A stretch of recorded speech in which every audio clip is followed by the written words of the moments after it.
Discipline is the difference between a wish and a result, between what you say you want and what you actually get. Now I know motivation feels good. It's exciting, but motivation is a spark. Discipline, that's the fire. And if you don't learn how to keep the fire burning, life will hand you nothing but ashes. Here's the truth. You will pay a price. You can pay the small price of daily discipline, or you can pay the crushing price of regret. But one way or another, the bill comes due. Self-discipline is not punishment. It's not a prison. It's the master key, the tool that unlocks freedom. Freedom to live on your terms. Freedom to say yes to what matters and no to what destroys you. So, in the next few minutes, I'm going to give you the principles, the mindset, and the daily practices that can turn you from someone who hopes into someone who does. But you have to stay with me, because the moment you master this, your goals won't just be possible, they'll be inevitable. Let's get to work. Decide once. The moment you commit, everything changes. Your life changes the moment you decide. Not when you think about changing. Not when you talk about it. Not even when you want it really bad. No, it changes when you make a final, absolute decision. And you mean it. See, most people never decide. They linger in, maybe, they swim in someday. They keep a back door open, just in case it gets too hard. And because that back door is open, they never push through to the other side.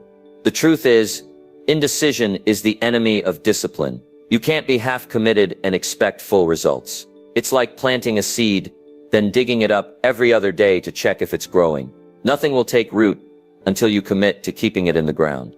When you decide once, really decide, you remove choice from the equation. You don't wake up asking, will I work out today? No, you've already decided I'm a person who works out. You don't wonder, should I read or study tonight? No, you've decided I'm a person who grows daily. And once that decision is made, your energy is no longer wasted on debating. It's spent on doing. Here's something you need to know. Weak decisions are the breeding ground for excuses. Strong decisions shut excuses down before they start. When you decide, you set the standard for your behavior. You tell your emotions, you are not in charge. My commitment is, now don't confuse a decision with a preference. Saying, I'd like to get in shape is not a decision. It's a wish. A decision sounds like this. I will get in shape, no matter how long it takes. No matter what I have to give up. That's final. That's binding. That's powerful. And here's the beautiful thing. Once you decide, life starts to rearrange itself around that choice. The right people appear. The right resources show up. Opportunities begin to align. Why? Because clarity attracts. When you are clear, you move with purpose. And when you move with purpose, you move faster, straighter, and with more strength than the drifters who are still thinking about it. So here's my challenge to you. Pick one area of your life where you've been living in maybe. Decide today. Decide once. And close the back door. Say it out loud if you have to. This is who I am now. This is what I do. And there is no going back. From this point on, the question is no longer can I. The question is how will I? And when you start living in the how, the rest of your life starts catching up with your decision. Because the moment you commit, really commit, everything changes. The pain principle. Choose your hard. Life will hand you pain. The only choice you get is which kind. There's the pain of discipline, and there's the pain of regret. One weighs ounces, the other weighs tons. Most people run from the first, the small, sharp pain of doing what's necessary. Waking up early when it's easier to sleep in. Saying no to junk food when your taste buds say yes. Studying when your friends are out, having fun. That's the pain of discipline. It's not pleasant in the moment, but it's clean. It's purposeful, and it pays you back with interest. Then there's the other pain. The one that hides in the shadows until it's too late. The pain of regret. This is the weight you carry when you look back and say, I could have, I should have, but I didn't. It's heavy because you can't undo it. The workout you skipped last year can't be done today. The business idea you never acted on is now someone else's success. Regret is a debt that compounds over time, and the bill is always bigger than you imagined. See, here's the principle. There is no pain-free life. If you're waiting for the path with no discomfort, you'll be waiting forever. Every path has a price. The question is, will you pay it now with discipline, or will you pay it later with regret? When you choose the pain of discipline, you're in control. You decide the terms. You decide the timing. You take the hit now, and you reap the reward later. But when you choose the pain of regret, the control is gone. Life decides for you, and the payment always comes at the worst time. In the worst way. Discipline pain is a short workout. Regret pain is a life sentence. Here's how to apply this today. Next time you face a decision, do the work or skip it, tell the truth or lie, spend the money or save it. Pause for just a moment and ask, which pain do I want? Choose the hard thing now so you don't live with the harder thing later. Remember, the pain of discipline will make you proud. The pain of regret will haunt you. And in the end, life will always reward the one who chose their hard wisely. Because the truth is, discipline hurts now. Regret hurts forever. Master the morning. The day is won early. If you win the morning, you win the day. That's not just a nice saying. It's the truth. The morning is your launch pad. If it's weak, the whole day wobbles. But if it's strong, everything else falls in line. Most people stumble into their mornings. They wake up late, rush out the door, check their phone before they check their thoughts. They start the day reacting instead of leading. And if you start behind, you'll spend the whole day trying to catch up. Self-discipline begins before the world is awake. There's something powerful about those quiet hours when distractions are still sleeping. That's when you set your tone. That's when you decide if you'll run the day, or let the day run you. See, the morning isn't just a time of day, it's a declaration. When you wake up with purpose, you're telling yourself, I'm in charge. You're proving before the day even tests you, that you can follow through. And that proof carries over into every decision you make, until bedtime. Here's the key. Your morning must be intentional, not accidental. Build it like a fortress. Fill it with habits that strengthen you. For some, that means exercise. Move your body before the world tells you it's too busy. For others, it's reading or journaling. Feeding your mind before you feed your inbox. For all of us, it means avoiding the trap of starting your day with noise, gossip, and distractions. Think of your morning as a sacred space. Protect it. Guard it. Don't let the world invade it until you've invested in yourself. Even 30 minutes of focused, undistracted time can set you up for a day of winning decisions. And here's the beautiful part. When you master your mornings, you remove the hardest part of the day's discipline. The momentum you build carries forward. You've already kept your word to yourself before breakfast. That's a win in the bank. So I challenge you, take the next week and design your mornings on purpose. Go to bed with a plan. Wake up with intention. And remember this, every morning you master is a victory over the old you. Because the day is not truly won at night when you review it. It's won at dawn when you choose how it will begin. Build routines that remove choice. Discipline doesn't just happen, you build it into your life. So it becomes automatic. One of the biggest enemies of self-discipline is not laziness. It's decision fatigue. Every time you stop to ask, should I do this now? You give your weaker self a chance to negotiate. And the weaker self is a very convincing salesman. That's why successful people don't leave important things to daily decisions. They build routines that remove the choice altogether. They turn priorities into habits. So the action happens without debate. Think about it. Do you brush your teeth because you feel like it? No. You do it because it's what you do. Every day without question.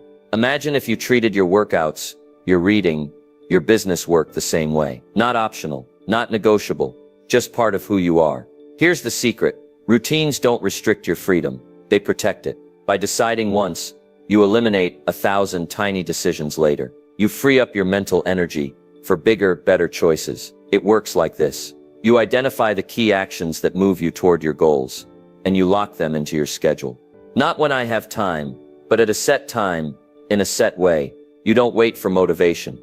You rely on structure. Motivation is a guest. Structure is a permanent resident. Example, if you want to get fit, don't decide each day whether to exercise. Choose your time, choose your workout, and make it part of your daily architecture. If you want to grow your mind, don't decide each day whether to read. Pick a time, pick your book, and do it as naturally as you make coffee in the morning. Routines remove temptation. If you always work on your goals at 7 a.m., there's no question of whether you'll scroll through your phone instead. If your lunch is packed the night before, there's no temptation to grab fast food. The choice was already made.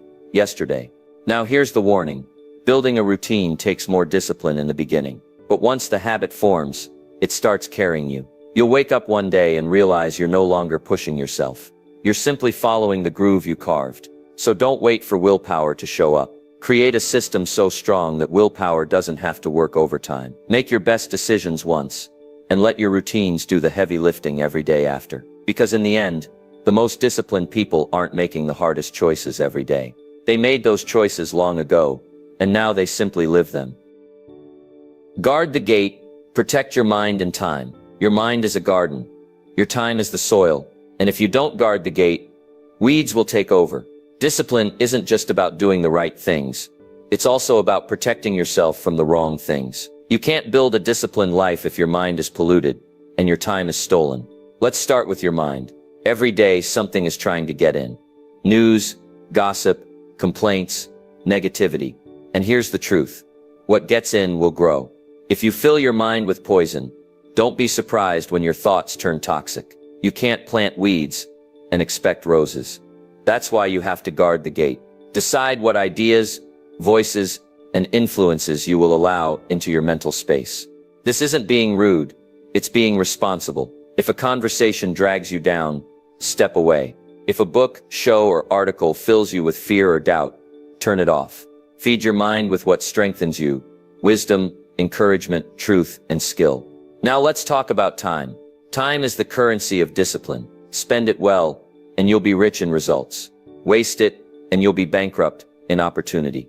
The danger is most people don't realize how much time they give away in small, unnoticed moments. A scroll here, a quick chat there, an extra hour doing something that doesn't matter. Before they know it, the day is gone, and nothing important got done. Guarding your time means you set boundaries, firm ones.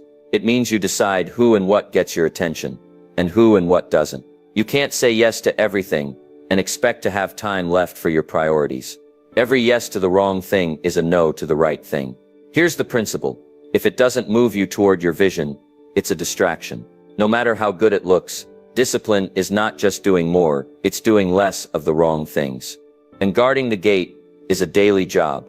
Weeds grow back, thieves come again, distractions will keep knocking. So you have to stand at the gate of your mind and the door of your schedule every day, asking, does this deserve a place inside? If the answer is no, keep it out. Because the more you protect your mind and time, the more strength you'll have for what truly matters. And that's the secret. Discipline isn't just about what you do, it's about what you refuse to let in. Use accountability as a discipline multiplier. Discipline is strong, but discipline with accountability is almost unbreakable. You can make promises to yourself all day long, but let's be honest, it's easier to break a promise when no one's watching. That's where accountability comes in. It takes your private intention and makes it public. And when you do that, something changes. The stakes go up. See, when it's just you, you can negotiate. I'll skip today and make it up tomorrow. I'm too tired. I'll start again Monday. You can tell yourself those little lies, and no one calls you out. But when someone else knows your commitment, when someone's watching, those excuses lose their power. Accountability multiplies discipline because it adds external pressure to your internal drive. It's the training partner waiting at the gym, the mentor who checks your progress, the friend who asks, did you do what you said you'd do? Here's the secret. Accountability works best when it's intentional, not accidental. You have to choose the right people, not the ones who let you off the hook, but the ones who care enough to tell you the truth, the ones who will challenge you, not just cheer for you. And accountability isn't just about people. Systems can hold you accountable too. A calendar that tracks your workouts, a journal where you record your progress daily, a scoreboard on the wall showing how many calls you made, pages you wrote, or hours you studied. Numbers don't lie. Results don't lie. And when they're visible, they keep you honest. Now don't misunderstand. Accountability isn't about shame. It's about leverage. It's about creating conditions where it's easier to follow through than to quit. When you know someone will ask, how's it going? You prepare an answer you'll be proud to give. So here's your challenge. If you're serious about mastering discipline, don't walk alone. Find one or two people you trust. People who won't settle for your excuses. And tell them your goal. Tell them your timeline. Tell them to check in. And give them permission to call you out when you drift. Because discipline grows in the dark, but it becomes unstoppable in the light. And accountability is the light that keeps you on track. Discipline in the small things creates big victories. If you can't be trusted with the little things, you'll never be trusted with the big ones. Discipline doesn't start with the huge, life-changing moments. It starts with the everyday, ordinary, small decisions that nobody sees. The little commitments that over time shape your entire life. Most people want the big victory without the small sacrifice. They want the championship without the early morning practices. They want the promotion without the late night study sessions. They want the dream body without saying no to dessert. But life doesn't work that way. The big win is always the harvest of 1,000 small disciplined acts. See, the small things matter because they set the standard. If you let yourself slide on the tiny commitments, leaving dishes in the sink, skipping a 5-minute stretch, ignoring the alarm for just 10 more minutes, you're training yourself to be undisciplined, and that habit will show up when it matters most. But here's the magic. The opposite is also true. When you train yourself to win the small battles, you develop the muscle to win the big ones. Making your bed in the morning may not change the world, but it changes you. It tells your brain, I do what I say, even in the smallest detail, and that mindset doesn't switch off when bigger challenges come along. Discipline in small things also builds momentum. Think about it. One healthy choice leads to another. You drink water instead of soda, so you feel better. You feel better, so you work out. You work out, so you eat cleaner. Small wins create a chain reaction that turns into a big victory. And here's a truth you can't ignore. Success is rarely the result of one massive decision. It's almost always the sum of consistent small actions done over and over again. The book you read for 10 minutes a day, the 5 sales calls you make before lunch, the journal you write in each night. They may feel small today, but they're laying bricks for a fortress you'll stand in tomorrow. So here's the challenge. Pick one small area of your life where you've been sloppy. Tighten it up. Make it a point of pride, because when you master the little things, you're proving to yourself that you can handle the big ones. Remember, the road to your greatest victories isn't paved with giant leaps. It's built step by disciplined step, in the small moments no one is clapping for. Turn setbacks into strength. A setback is not the end of the road, it's a bend in the road. And if you keep driving, you'll get through it. We've all been knocked down. We've all made mistakes. We've all had those days when nothing went right, and the temptation to quit whispered in our ear. But here's the difference between the average and the exceptional. The exceptional don't waste a setback. They use it. See, discipline isn't tested when things are going well. Anyone can follow the plan when the sun is shining, and the wind is at their back. Real discipline is tested in the storm. When you miss the goal, when you fail the test, when the deal falls through, when life doesn't cooperate. Most people let setbacks break their rhythm. They miss one workout, and suddenly it's been a month. They blow one healthy meal, and suddenly the diet's ruined. That's not discipline. That's all or nothing thinking. Here's the truth. A single stumble doesn't erase all your progress. It's not falling down that destroys you. It's staying down. The disciplined person has a reset rule. They get back on track immediately. They don't wait for Monday. They don't wait for a new month. They bounce back now. And here's the magic. Setbacks carry lessons that victories can't teach. When you fail, you get feedback.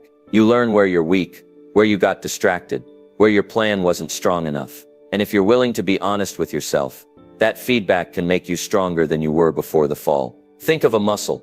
It grows through resistance, and even tiny tears. In the same way, your character grows through the strain of setbacks. The very thing that felt like it would break you becomes the thing that builds you, but only if you choose it. Only if you decide that every setback is a seminar, not a sentence. So here's the challenge. The next time you hit a wall, don't waste it. Pause, learn, adjust, and then move forward with more strength than you had before. Let your comeback be the proof of your discipline, because in the end, the strongest people you know aren't the ones who never fell. They're the ones who refuse to stay down. And that's the power of turning setbacks into strength. Discipline is freedom, not restriction. Most people think discipline is a cage, but the truth is, it's the key that opens the cage. You see, the undisciplined life feels free at first. You eat what you want, spend what you want, do what you feel like doing. But here's the problem. That so-called freedom slowly chains you. Poor health, empty bank account, missed opportunities. You become a prisoner to your impulses. Discipline flips that around. Yes, it demands more from you up front. Yes, it asks you to say no to certain things. Yes, it puts boundaries on your day. But those boundaries are not walls. They're guardrails. They keep you from driving off the cliff. And once you stay on the road long enough, you start to realize this road is leading somewhere worth going. Discipline gives you the freedom to walk into any room with confidence because you've done the work. It gives you the freedom to take a vacation without guilt because you've built the income and the margin. It gives you the freedom to look in the mirror without regret because you've honored your commitments to yourself. The undisciplined life is full of, I wish I had. The disciplined life is full of, I'm glad I did. And here's the beautiful paradox. The more disciplined you become, the less effort it takes to live well. At first it's hard. At first it feels like work. But soon the habits carry you. The structure supports you. And what once felt like a sacrifice now feels like the easiest way to live. So as we close, remember this. Discipline is not about losing your freedom. It's about earning it. The freedom to live without constant stress. The freedom to enjoy the rewards of consistency. The freedom to become the kind of person who does what they said they would do. Don't settle for the cheap, short-lived freedom of doing whatever you want. Go after the deep, lasting freedom that only comes when you've mastered yourself. Because in the end, the real question isn't, will I have discipline? The real question is, will I have the kind that sets me free, or the kind that keeps me trapped? Choose the discipline that leads to freedom, and your future self will thank you for the rest of your life.